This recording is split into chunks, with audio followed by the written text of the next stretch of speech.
So I'm going to talk about two separate topics today. They're not perhaps related, although they do both relate to prayer, I guess. So perhaps beginning from that perspective of looking at prayer from two different angles.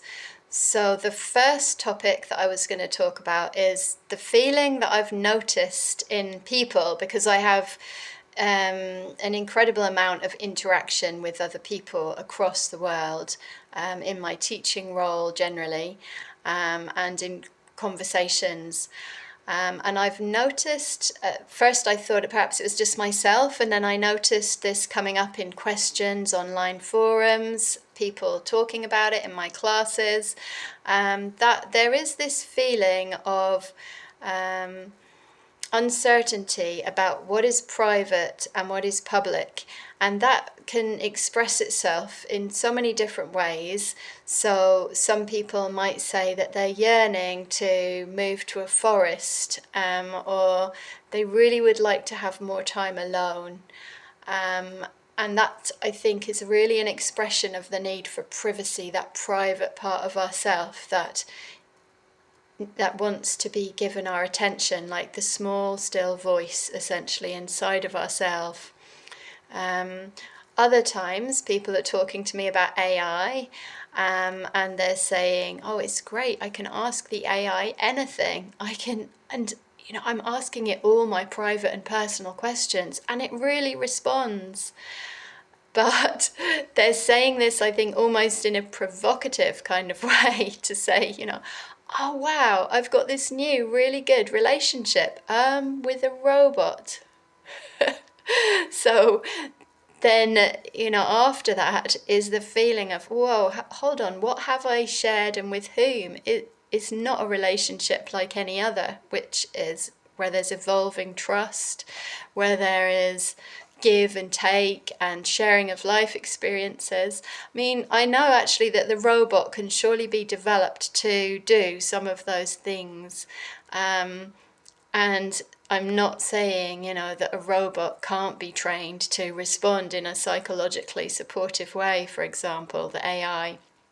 But it is very different from a human relationship, and most of all for me it's different from prayer, because when we pray we do get a response from God. We absolutely do.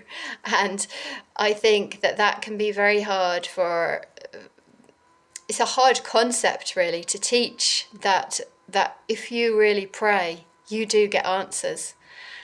But it shouldn't be a hard concept to teach. It's like saying that if you call for your mother will hear you. It doesn't mean she'll hear you every single time you open your mouth to speak. It doesn't mean that she will immediately give you what you want. It doesn't mean that she will come running to you the moment that you call. But if you call, your mother will hear you. And that's the same as prayer with God.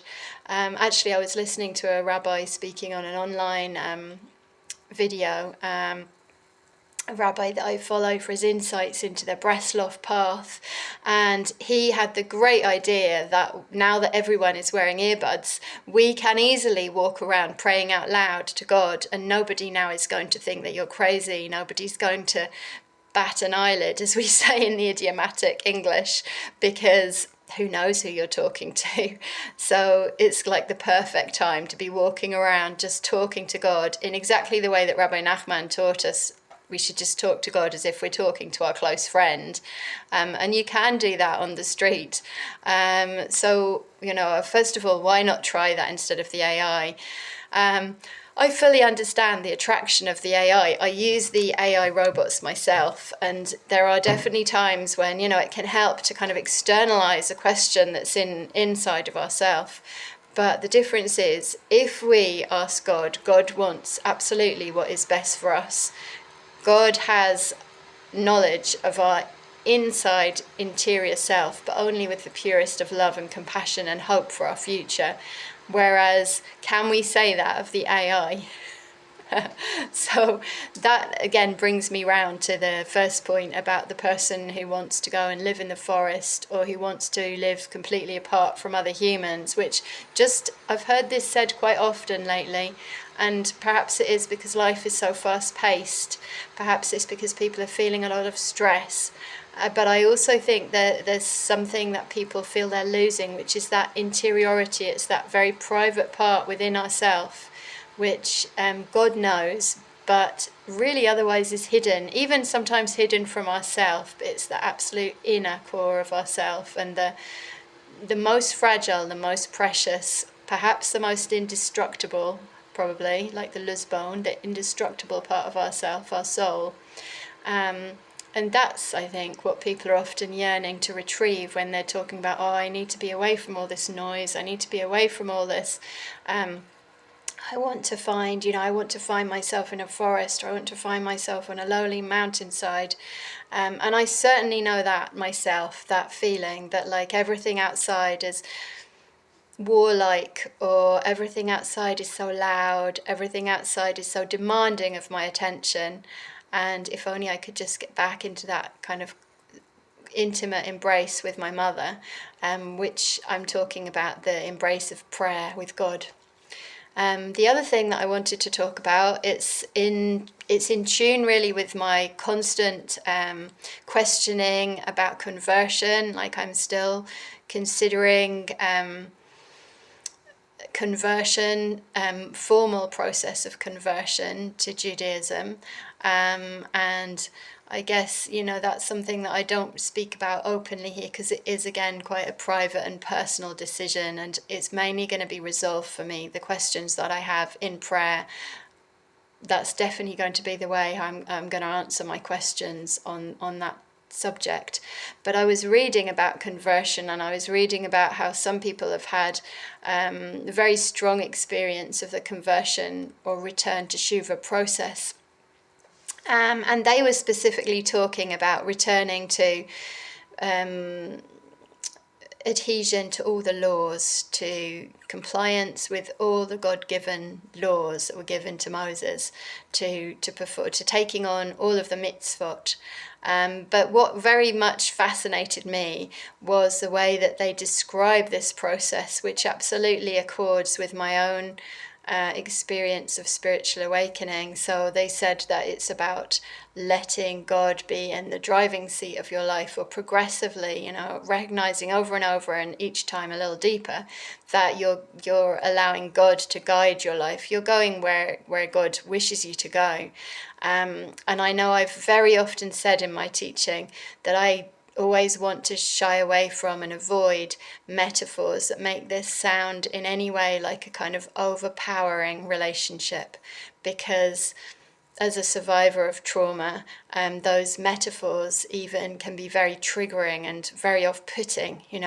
To say, well, I hand all my power to you is actually a very triggering sort of way of putting a relationship for somebody who has been literally overpowered in violent and abusive relationships. So I always want to make the distinction between that kind of relationship and the one that's described in the Song of Songs, whereby the one leans on God.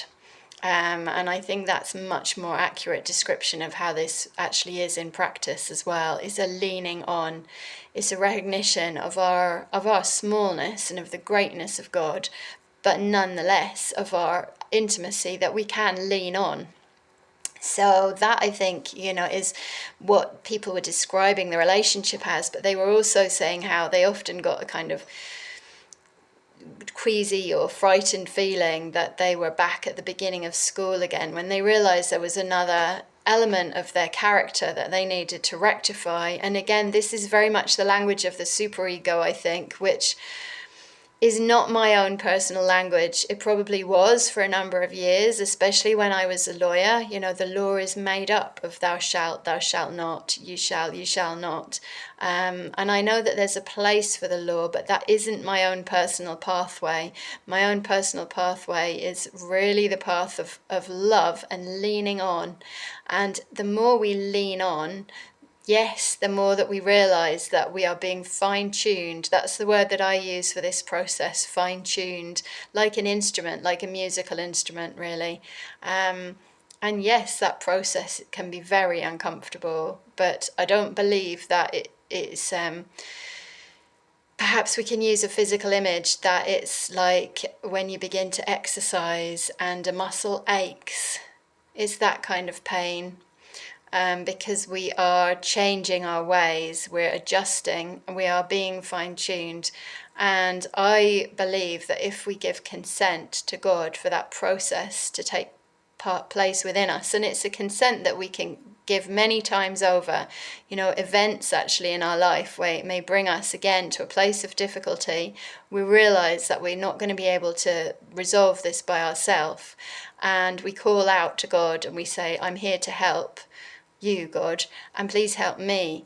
And that's the kind of dynamic, really, of this fine-tuning.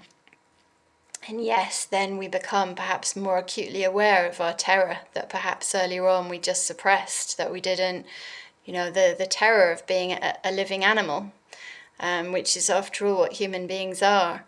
The terror of facing strangers who we don't know how they're going to be with us. All sorts of experiences are felt and experienced extremely acutely. It's almost as if you're looking at things, looking at your experiences and living your experiences through a magnifying glass. Because perhaps you're a little further, paradoxically, you're a little further removed from your own experiences because you know that you're here on earth to fulfill a divine purpose, a divine mission.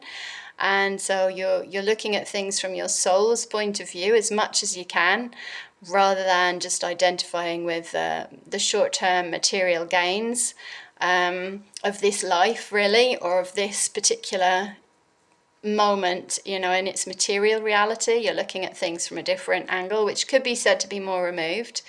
But at the same time, as I said, paradoxically, you're actually experiencing things more vividly. You're experiencing things with a greater acuity because you're more fully present, really. You're no longer dissociating from the experience or minimizing it or thinking, what would somebody else say about that? How would so-and-so feel about it? You're really being yourself in that moment. And that I really believe is the fine-tuning process. To me, it is the process of conversion, whether or not I sign on the dotted line to observe the 613 mitzvot. It's a process of returning and constantly asking, constantly questioning God, what is the best here? And you're not saying what's the best for me to my personal advantage in this material reality. You have removed yourself from that mindset. And if you haven't removed yourself from that mindset, but you want to do so and your will is to do that, then God will continue to bring you into situations where you're able to ask, can I lean on a little bit more? Can I lean on again? And the process of trust. I mean, Rabbi Nachman describes all of this as a process of trust, as well as he describes it as a very often using the metaphor of coming into your own sovereignty, really, which is an apt metaphor, isn't it? Especially in today's geopolitical, international, people often talk about the sovereignty of nations, but we're talking about the sovereignty of the soul, of the self or the soul. So, yeah, they were two kind of unconnected topics that I wanted to share with you, but they do both relate to prayer. And Rabbi Nachman, he wrote his amazing story called The Master of Prayer, where all the nations will return to a godly, holy way, which is the prophecy of the redemption.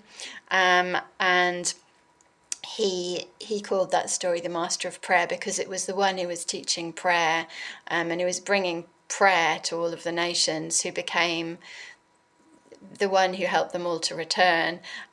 So prayer has always been for me, something that unites us, something that we can do without a book, because we can just talk to God. Even if we can't speak aloud, we can pray. If we can speak aloud, we can say it loudly. We can sing our prayers. So prayer to me is really, really important. And if we have questions for the AI, we should just realize that we can't lean on the AI. In the language of the Song of Songs, of course, we can't lean on the AI. The AI may be very useful.